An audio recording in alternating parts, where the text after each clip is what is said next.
Bayangkan ini, Yonko terkuat di dunia One Piece tumbang. Tapi siapa yang akan jadi korbannya? Mari kita bahas ini lebih dalam. Saga terakhir One Piece sudah dimulai, dan pertarungan epik antara kekuatan besar dunia bajak laut semakin memanas. Oda Sensei nggak main-main kali ini. Pertarungan demi pertarungan, kejutan demi kejutan, dan penggemar nggak bisa duduk diam menanti akhir yang penuh aksi ini. Ingat saat Whitebeard menyerang Marineford dan akhirnya tumbang? Itu adalah awal dari perubahan besar dalam susunan Yonko. Setelah itu Big Mom dan Kaido pun menyusul. Tapi sekarang pertanyaannya adalah, siapa berikutnya yang akan jatuh? Susunan Yonko kini diisi oleh wajah-wajah baru. Luffy, Buggy, Shanks, dan Blackbeard.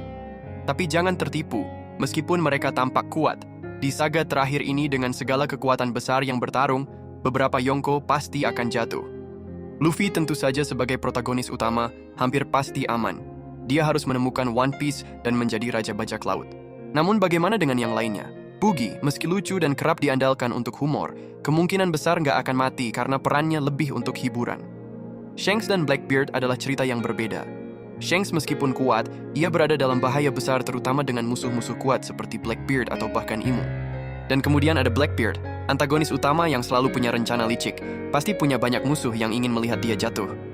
Di akhir cerita, Blackbeard mungkin akan menemui ajalnya, dan bisa jadi itu di tangan Luffy sendiri. Kalau kita lihat dari sisi cerita, kematian Yonko akan membawa dampak besar buat dunia One Piece.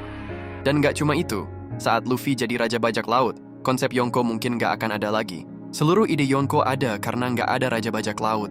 Tapi kalau Luffy merebut gelar itu, mungkin kita nggak akan butuh 4 kaisar lagi. Satu hal yang pasti, saga terakhir One Piece akan penuh dengan kejutan dan tragedi. Pertanyaannya bukan lagi apakah Yonko akan mati, tetapi siapa yang akan menjadi korban berikutnya.